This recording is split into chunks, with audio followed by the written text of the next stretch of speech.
When the name card was set down in front of me and I looked up, the whole room seemed to hold its breath. They were waiting to see how I would handle this. A 31-year-old man matched with the oldest woman in the room. I looked at them. I looked at her. Then I pulled out the chair and sat down. That was the moment they were actually shocked. My name is Caleb Monroe. I am 31 years old, and I restore old buildings for a living. Historic preservation, they call it on my business card, though what it really means is that I spend my days convincing people that something cracked and weathered still deserves to stand. I work out of a small office in Nashville, close enough to the old warehouse district that I can walk to half my job sites, and I have spent most of my adult life falling in love with structures other people had already given up on. I live alone in a rented house in East Nashville, the kind with original hardwood floors that creak in exactly the places you'd expect a house built in 1922 to creak. My kitchen table doubles as a drafting table most nights, blueprints spread out where other people might put placemats. There's a fern on the windowsill I've kept alive for going on 3 years now, which my ex-wife used to say was the longest relationship I'd ever maintained with anything that couldn't talk back. We were married for 4 years, divorced 2 years ago. Nobody did anything wrong, not in the way people usually mean when they say that. There was no betrayal, no dramatic ending. We simply stopped being the two people who made sense together. And one day, we both admitted it out loud instead of pretending otherwise. I don't tell that story much. It's not a wound anymore, so much as a fact about my life, like the address I used to have. Since then, I've kept mostly to myself. Work fills most of my hours, and I don't mind that. There's something honest about spending your days with buildings. They don't perform for you. They don't pretend to be fine when they're not. A cracked foundation tells you exactly what's wrong with it if you know how to look. People are rarely that direct. My days settled into a rhythm I never really questioned. I'd wake early, walk the job sites before the crews arrived, spend the mornings arguing with contractors about whether something was worth saving or worth tearing out, and come home late enough that dinner was usually whatever I could make in 15 minutes without thinking too hard about it. On weekends, I'd drive out to old neighborhoods just to look at buildings nobody had asked me to fix, the way some men spend their Saturdays at the driving range. It wasn't loneliness, exactly. It was closer to a kind of quiet I'd gotten comfortable inside of, one I didn't examine too closely, because I wasn't sure I'd like what I found if I did. Nashville has a way of moving fast around you, while certain corners of it stay exactly the same. New buildings go up along the river every year, glass towers reflecting the sky. But a few streets over, you'll still find brick storefronts from the 1890s standing stubborn between parking garages. I've always felt more at home in those older blocks. Maybe that says something about me. Joelle certainly thinks it does. My best friend Joelle disagrees with how I've been living. She runs a design studio 2 blocks from my place, and she has strong opinions about what she calls my structural avoidance, which is her clever way of saying I hide behind work instead of dealing with anything human. She's not wrong, not entirely, but I've never found a graceful way to admit that to her. One Tuesday evening, she showed up at my door holding a flyer, which she set down under my coffee cup before I'd even finished the sentence I was in the middle of. Singles Mixer, it said, in gold script, hosted at the Hermitage Hotel that coming Friday.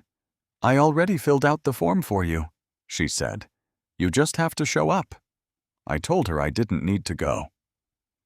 She crossed her arms and gave me the look she reserves for arguments she's already decided to win.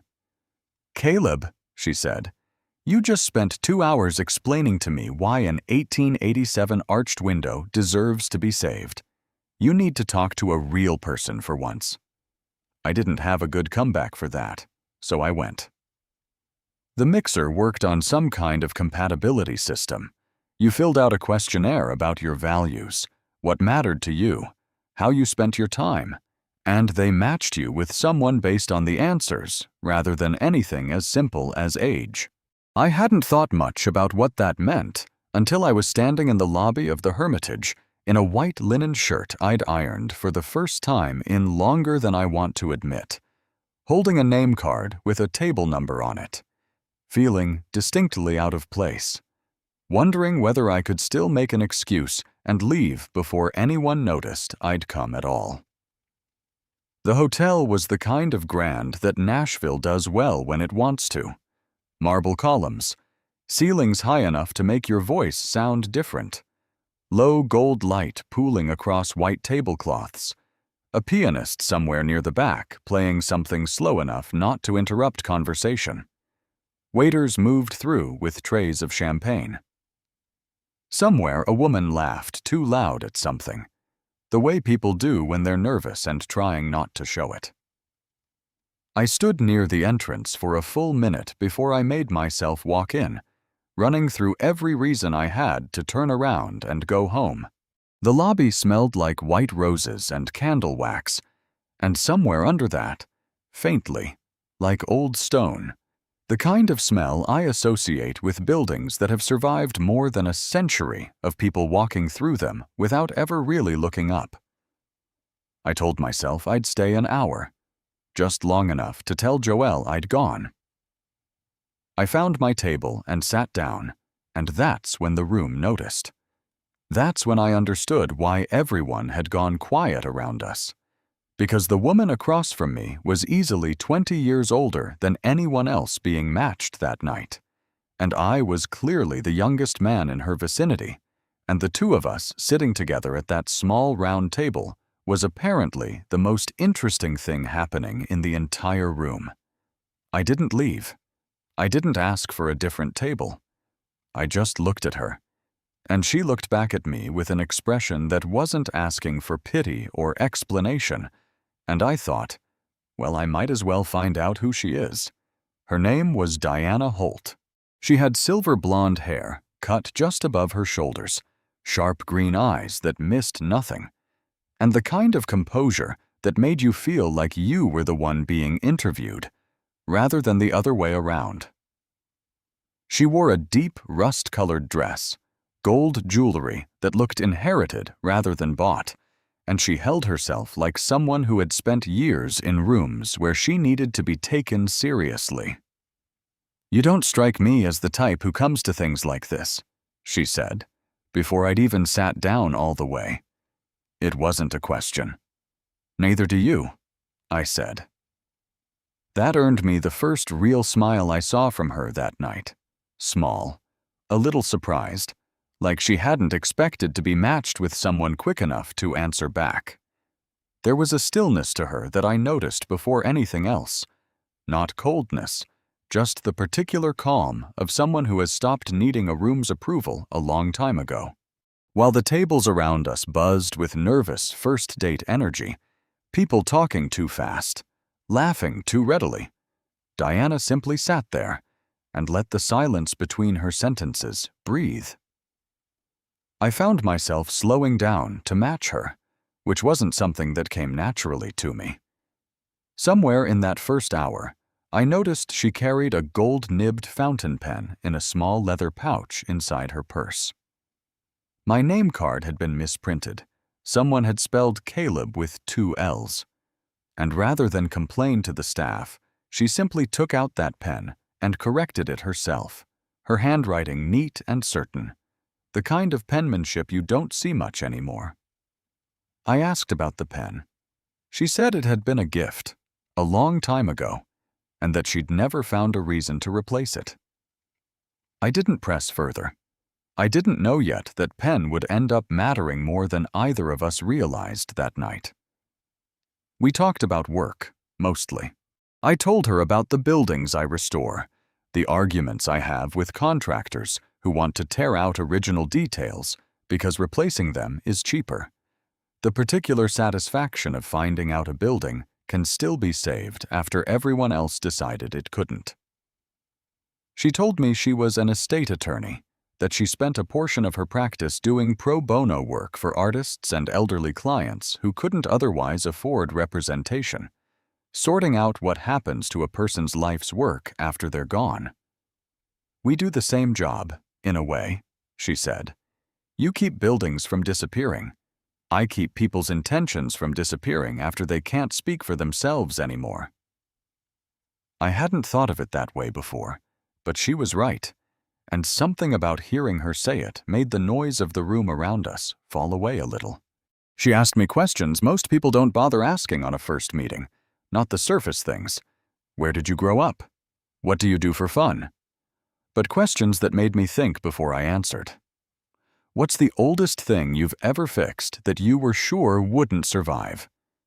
Do you ever get attached to a building before you know if you can save it? I found myself answering honestly, more honestly than I usually do with strangers, telling her about a farmhouse outside of Franklin. I'd spent 8 months on, how I'd driven past it every weekend for a year afterward, just to make sure it was still standing. She told me about her work in return, not the technical parts, but the human weight of it, the way she sat across from people at the end of their lives and helped them decide what mattered enough to protect. "Most people think estate law is about money," she said. "It's really about what people are afraid of losing. The money's just the language we use to talk about it."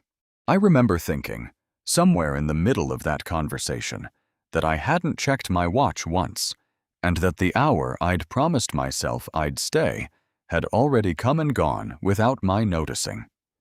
By the end of the night, most of the other tables had shifted, people moving on to new matches. But we were still sitting there, an hour past when we probably should have. I asked for her number. She hesitated, just for a second, just long enough that I noticed it, glancing down at her phone before she unlocked it and handed it to me to type my own number in. I didn't think much of that hesitation at the time. I assumed it was nerves or manners, or the ordinary caution of a woman deciding whether a stranger was worth the risk. I had no idea it was something else entirely, something she wasn't ready to explain yet, and wouldn't be for weeks. We said goodnight in the lobby. She thanked me for the conversation in a way that felt genuine rather than polite, and I watched her walk out toward a black car waiting at the curb. And I stood there a moment longer than I needed to, feeling something I hadn't felt in longer than I wanted to admit. Joelle texted me before I'd even made it to my car. "How'd it go?" I didn't answer right away. I wasn't sure how to explain that the best part of my night had been sitting across from someone 20 years older than me, and that I already wanted to see her again. I eventually wrote back 3 words. Better than expected. She sent back a string of question marks I didn't answer, mostly because I didn't have the language yet for what had actually happened at that table, and I wasn't ready to hand it over to anyone else's opinion just yet. A week later, we met for coffee at a small shop in Germantown, the kind with mismatched chairs and a chalkboard menu that changes depending on the barista's mood. She was already there when I arrived, and she'd ordered for me without asking. An Americano. Black, no sugar. "How did you know?" I asked, sliding into the seat across from her. "You hold a cup like someone who drinks it black," she said. "People who take cream hold it differently. They cradle it. You just carry it." I laughed, mostly because I couldn't tell if she was serious, and mostly because she was right. We walked afterward, no destination in mind, through the old brick streets near the coffee shop, past buildings with cornices I couldn't help pointing out, ironwork balconies. I explained the history of without her asking me to. She listened the way almost nobody listens, not waiting for her turn to talk, not glancing at her phone, just present, asking questions that made it clear she was actually following what I was saying. At one point, I caught myself mid-sentence, halfway through explaining the difference between 2 types of cast iron storefront columns, and stopped. "I'm boring you," I said. She shook her head. You're not boring me. I just don't think anyone's ever explained a building to me like it was a person before. I didn't know what to say to that, so I just kept walking and kept talking, and she kept listening. And somewhere along those 3 blocks, I stopped worrying about whether I was talking too much. The late morning light hit the brick a certain way that day, turning it the color of tea. And I remember noticing how she tilted her head back to look up at the cornice line the same way I do, like the tops of buildings were the only honest part of them, the part nobody bothers dressing up for the street level. Small things like that stack up faster than you expect. By the time we circled back toward the coffee shop, I already knew I wanted to see her again before the week was out. At some point, she asked what the biggest project I was working on was. I told her about the Whitmore building on 5th, an old commercial structure that had sat empty for nearly 20 years before the current owner hired my firm to bring it back. I watched something flicker across her face when I said the name. The smallest pause, gone almost before I registered it. I didn't think anything of it. I had no way of knowing that the name Whitmore already meant something to her. Something she was in the middle of in a completely different part of her life. Something she hadn't yet found the right moment to mention. 3 weeks after the mixer, I invited her to see the Whitmore site in person. I told myself it was a professional courtesy, the kind of thing I might offer anyone curious about the work. I knew, even as I said it, that wasn't the whole truth. I wanted to see what she'd notice. I wanted an excuse to spend another afternoon with her. She showed up in heels that had no business being on a construction site, picking her way carefully across a floor covered in plaster dust and drop cloths, and she stood in the middle of the main hall and looked straight up at the vaulted ceiling for a long moment without saying anything. The building smelled the way old buildings always do mid-renovation. Wet plaster, sawdust, a faint mineral trace of lime from the original mortar we'd been carefully matching batch by batch. Afternoon light came in sideways through the arched windows, thick with dust that hung suspended in the air like something out of a photograph. And for a moment, I watched her instead of the room, the way she seemed to take the whole space in without rushing, like she understood instinctively that a building like this deserved to be looked at slowly. "How long has it been empty?" she asked. "Almost 20 years," I said. Long enough that most people had stopped seeing it as anything but a problem to solve eventually. Tear it down. Put up something new. Something easier. "But you didn't want that." "No," I said. "I don't think anything's ever really past saving. Just past being convenient to save." I said it without thinking too hard about it, the way I say most things about buildings, but the moment it left my mouth, it felt like it meant something bigger than the room we were standing in.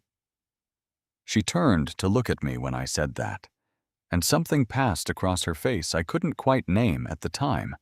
Not quite recognition, not quite sadness, something in between, gone as quickly as it appeared. "Whoever built this didn't want it forgotten," she finally said. I looked at her instead of the ceiling. "You love things that get left behind," she added, still not looking at me, still studying the arches above us. I started to correct her, to say it was just work, that I got paid to care about this, but the words never made it out of my mouth. Because she wasn't wrong. I showed her a hairline crack running along one of the original plaster walls, explaining how we planned to stabilize it without losing the texture of the original surface. She reached out and put her hand flat against the wall beside mine, close enough that our fingers were almost touching. And she didn't pull back right away. Neither did I. We stayed at the site until the light started to shift toward evening, the dust in the air turning from gold to something closer to amber, and at some point she asked if I ever worried about getting it wrong, restoring something in a way that erased what made it worth saving in the first place. I told her that was the fear I carried into every single project, and that I didn't think it ever fully went away, not if you were doing the work honestly. She nodded slowly, like that answer meant something to her beyond the conversation we were having, though I didn't understand why until much later. At one point, she took out her phone to photograph one of the ceiling details. In the half-second before the camera app opened, I caught a glimpse of a folder on her screen. A name I only registered peripherally at the time, something like Whitmore Estate, filed alongside other case names I assumed belonged to her work.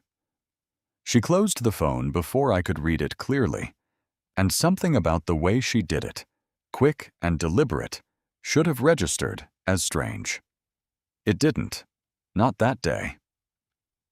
I let it go. The way you let go of a lot of small things when you're busy noticing everything else about a person. We kept seeing each other after that, not dramatically, not with any big declarations, just a steady accumulation of ordinary time together. Coffee some mornings, a walk some evenings, a phone call that would start about nothing and run 45 minutes longer than either of us planned. I found myself looking forward to her texts in a way I hadn't looked forward to anything in 2 years, and if I was honest with myself, I was starting to fall for a woman I barely understood yet, one who was carrying something she hadn't told me, one whose hesitation outside the Hermitage that first night was starting to look, in hindsight, like the edge of something much bigger than nerves. 5 weeks after the mixer, Joelle talked me into a charity gala downtown, one of those benefit nights where half of Nashville's design and legal community shows up in black tie to support the art museum. I hadn't planned on seeing Diana there, but I spotted her across the room fairly early, deep in conversation with a cluster of people I assumed were colleagues from her firm. We caught each other's eye and exchanged a small nod, nothing more. We hadn't reached the point of being public about whatever this was, and the room was full of people who knew us both in different circles. I was standing near the bar when Ryan Ashford found me. Ryan and I had known each other since college, back when we still had things in common. Now he sold luxury real estate around the city, the kind of guy who could work a room without ever really being in it, always looking past your shoulder for someone more useful to talk to next. We hadn't spoken in months. There was a version of Ryan I used to actually like, back when we were 22, and neither of us had figured out yet what kind of men we were going to become. Somewhere along the way, he'd decided that being liked was less useful than being connected, and he'd built an entire career and personality around that decision. I'd watched it happen gradually enough that I couldn't point to the exact moment he changed, only that by the time he clapped me on the shoulder that night, I felt the old wariness kick in before he'd said a single word. "Caleb Monroe," he said, clapping a hand on my shoulder, a whiskey already sweating in his other hand. "Been a minute. I hear you're on the Whitmore project." I told him I was. He nodded slowly, like he already knew that, like he'd been waiting for the confirmation. "Funny thing," he said. "I heard there's an estate attorney tied up in that building somehow. Diana Holt. You know her?" I felt something shift in my chest, a kind of bit that comes right before you understand you're about to hear something you don't want to hear. I told him I did know her. "Her firm's representing one of the disputed heirs on that property," he said. Easy, unbothered, like he was passing along nothing more than gossip about the weather, swirling the ice in his glass like the whole thing amused him more than it should have. "It's public record, not a secret or anything. I just figured you'd want to know, seeing as you two seem to be spending a lot of time together lately." He let that sit for a second, watching my face, then clapped my shoulder again and walked off towards someone more interesting, leaving me standing there holding a drink I no longer wanted. I looked across the room at Diana. She was laughing at something one of her colleagues had said, completely unaware of the conversation that had just happened 20 feet away from her. I didn't go over. I told myself I needed a minute to think. But really, I think I was afraid of what I might say. Afraid of the look that might come across my face before I'd had time to arrange it into something calmer. I left the gala without saying goodbye to her that night. I told myself it was nothing, that I'd talk to her tomorrow, that there was probably a simple explanation. But I didn't call her the next day, or the day after that. I want to be honest about what those 2 days actually felt like, because it wasn't anger exactly, not the loud kind anyway. It was quieter than that, and worse. It was the particular ache of watching something you'd started to trust get a question mark dropped on top of it, and not knowing yet whether the question mark was fair. I went to work both mornings and stood in front of the Whitmore blueprints and couldn't make myself pick up a pencil. I kept running the conversation with Ryan back through my head, trying to find the place where he'd actually lied to me, and never quite finding it, which somehow made it worse. What I didn't know, what I only pieced together much later, was that 2 days after the gala, Ryan had gone and found Diana separately, at some other event, and told her that I already knew everything, that I was upset, that I was pulling away because of it. He wasn't lying. Not exactly. I was pulling away. But he'd made it sound deliberate, calculated, like I'd decided something about her before I'd even given her the chance to explain. I got a text from her 2 days later. "Can we talk?" I stared at it for a long time before I put my phone down without answering. I let it sit for 2 full days, which I'm not proud of now, but at the time it felt like the only thing keeping me steady. When I finally texted back, we agreed to meet at the same coffee shop in Germantown, where we'd had our first real conversation outside the mixer. She was already there when I arrived, and she'd set her small purse on the table between us, the leather pouch with her pen visible through the open zipper. I stared at it longer than I meant to. "I heard what Ryan told you," she said, before I'd even sat down. Straightforward. No performance in it. "The Whitmore case," I said. "Why didn't you tell me?" She didn't flinch. "Because I took that case 6 weeks before I ever met you at that mixer," she said. "And when I realized the connection, when I put together that the property you were restoring is the same one tangled up in my client's estate, I was working up to telling you. But it had nothing to do with legal caution, Caleb. It's because I didn't want you to think that's why I approached you in the first place." "And is it?" I asked. "Is that why?" "No," she said. Just the one word. Nothing added to soften it or explain it further. I looked at her for a long moment. Something in me wanted to believe her completely, and something else, older and more guarded, wasn't ready to yet.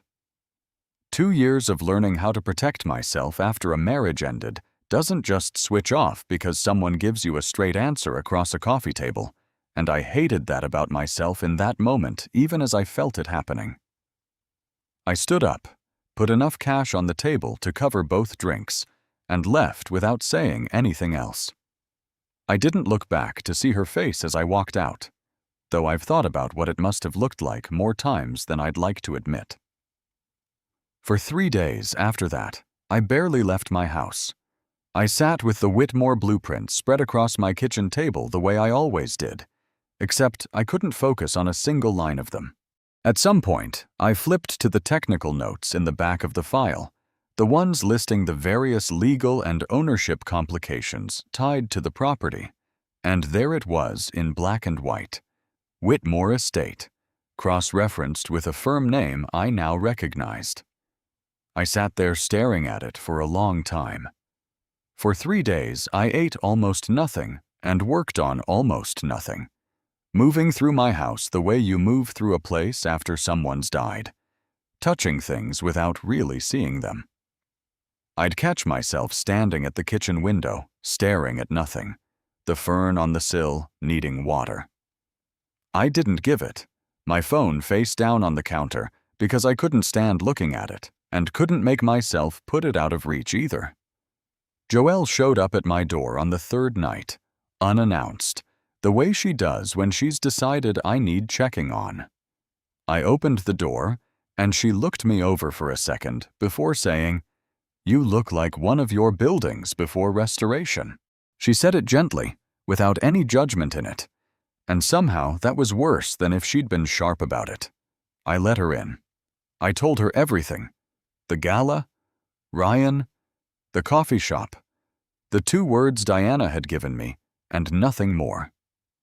Joelle listened without interrupting, which for her is its own kind of miracle, and when I finished, she just asked, "Do you believe her?" "I don't know," I said. "Yes, you do." She said, "You're just scared." She wasn't wrong, and I think some part of me had known that the whole time I'd been staying away. Joelle stayed another hour, mostly just sitting with me while I said less and less, and before she left, she told me something I've thought about often since. "You spend your whole life convincing people that broken things are worth fixing," she said. "Maybe try believing that about a person for once." I didn't answer her. I just walked her to the door and stood there a long time after it closed behind her, turning that sentence over until I couldn't ignore it anymore. The next evening, I didn't text Diana. I went to her office instead, right as the hallway outside was going quiet for the day. The overhead lights dimmed to that late afternoon amber that makes everything look softer than it is. I found her still at her desk, writing something with that same gold-nibbed pen, and she looked up when I appeared in the doorway, but didn't say anything right away. "I didn't finish that conversation," I said. She set the pen down carefully. "Which part do you want to hear?" "All of it," I said. So she told me. The Whitmore case had come to her through a colleague, an elderly artist with no children, no real estate expertise, and almost no money to pay for representation, fighting to make sure a lifetime of work and property didn't get carved up by relatives who barely knew him. Diana had taken it because nobody else would. When she heard the word Whitmore at that mixer coming out of my mouth while I described the project I was proudest of, she'd felt the floor tilt slightly under the conversation. The small, strange coincidence of 2 people's completely separate professional lives suddenly touching the same address. "That's why I hesitated with my number that night," she said. "Not because of the case, because of what came after it, in my head, in about 2 seconds. This thought that I should tell you right away, and then this other thought right behind it, that I didn't want you to hear the word lawsuit before you'd even learned my last name."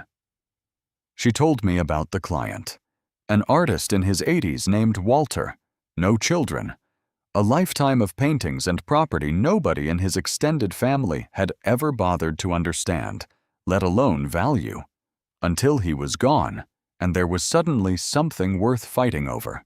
She'd taken the case because the alternative was watching a stranger's life get carved up by people who'd never once visited him while he was alive. "I don't do that kind of work for the money," she said. "There isn't any. I do it because somebody has to be the one standing between what a person actually wanted and what everyone else decides to do instead." Listening to her explain it, I understood something I hadn't let myself see clearly before, that the hesitation I'd resented so much wasn't evidence of anything she was hiding from me. It was the weight of trying to protect 2 things at once, a client who trusted her and a man she was starting to care about, without knowing yet how to do both without one bruising the other. I asked her the question that had been sitting in my chest since the gala. "Have you ever asked me how I feel about any of this?" "No," she admitted. "Then don't decide for me," I said. She looked down at the pen on her desk, turning it slightly with 2 fingers, and for the first time since I'd known her, I saw something uncertain cross her face. Not fear exactly, but the particular vulnerability of someone who's used to being the one in control of a room, suddenly unsure of her footing in it. We didn't fix everything that evening. We didn't need to. What we did was start over, slower this time, with fewer assumptions about what the other person could or couldn't handle. 3 months after that conversation, we had settled into something steady. Wednesday mornings for coffee, Sunday afternoons for long walks through whichever part of Nashville had caught one of our attentions that week. There was no dramatic turning point where we decided to be together. It happened the way most real things happen, in small accumulated decisions neither of us announced out loud. Showing up early, staying later than planned, texting good morning before either of us needed to. I stopped thinking of the age difference as something that needed explaining, mostly because Diana never treated it as something fragile. She'd laugh at me for not knowing a song from 1991. And I'd tease her for still writing everything down by hand instead of using her phone like a normal person. And somewhere in that easy back and forth, the 20 years between us stopped feeling like a fact anyone needed to justify. I started noticing that Diana carried a small notebook everywhere, filled with handwriting from that same fountain pen. Case notes mostly, but sometimes just lines she'd heard somewhere and wanted to keep. One evening, she read one out loud to me, unprompted. The things worth keeping are usually the hardest to convince anyone else to keep. "Whose is that?" I asked. "Mine," she said. I didn't say much back. I just reached over and took her hand. Not in some big cinematic moment, just while we were crossing a street. The most ordinary gesture in the world, except it was the first time I'd done it, and it felt like something had finally settled into place. She glanced down at our hands like she was surprised by them, and then up at me, and neither of us said anything else about it. We just kept walking, and I remember thinking that I hadn't felt this steady with another person in longer than I could easily count, and that I wasn't scared of that feeling the way I might have been a few months earlier. 4 months in, Ryan surfaced one more time, this time by text, a link to some local real estate article about the Whitmore case, along with a message that said, "Heard your lawyers negotiating the inheritance split. Careful." I read it twice, feeling the old instinct rise up to go quiet, to pull back the way I had before. Instead, I forwarded the whole thing to Diana with a note attached. "Thought you should know he's still at it." She called me almost immediately. "Do you believe him?" she asked. "No," I said. "I just don't want to keep anything from you, even the stupid stuff." There was a pause on the line, and then she said, quietly, "Thank you." I don't think either of us needed to say anything more than that. 11 months after the night we met, the Whitmore building was finished. We held a small opening, no big public event, just the people who'd worked on it, the elderly artist whose estate had first tangled everything up, a handful of friends. Diana came wearing a deep green dress I'd never seen before, standing near the back of the crowd while people admired the restored ceiling, the original brickwork we'd fought so hard to preserve. Walter was there too, in a wheelchair near the front window, running his hand slowly along a section of restored molding like he was greeting an old friend. Diana had told him the whole story by then, how the building tangled up in his estate case had turned out to be the same one that brought the two of us together. And he'd laughed for a long time when he heard it, calling it the only good thing to come out of 2 years of paperwork. I found her there and led her upstairs, out onto a small balcony overlooking Fifth Avenue, the streetlights below throwing that warm gold light across the pavement the way they always do in this city at night. "You saved it," she said, looking out at the street rather than at me. "It just needed someone to believe it was worth saving," I said. She turned to look at me then, and for the first time since I'd known her, I didn't see any part of her holding anything back. We stood there a long while, not saying much, listening to the muffled sound of the party below and the occasional car passing on the street. It struck me, standing on a balcony of a building I'd spent nearly a year of my life fighting to save, that some things take exactly as long as they take, and that rushing them only ever costs you the parts worth keeping. A week later, she came to my office carrying an envelope. Inside was a hand-drawn sketch of the Whitmore Building's facade, the exact angle she'd photographed on that first visit to the site, months earlier, back when I still didn't know what that folder on her phone had meant. She'd kept the sketch the whole time.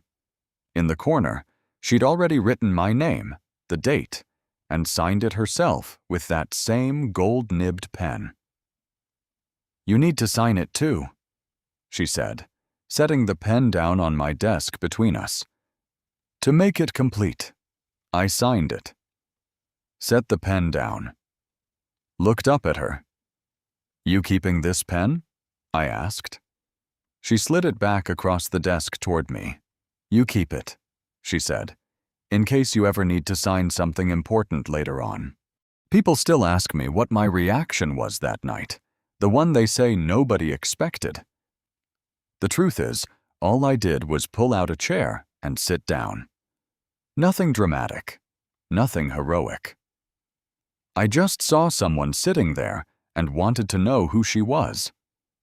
It turned out she was someone who had spent her whole career protecting the things other people were ready to give up on, quietly wondering if anyone would ever do the same for her.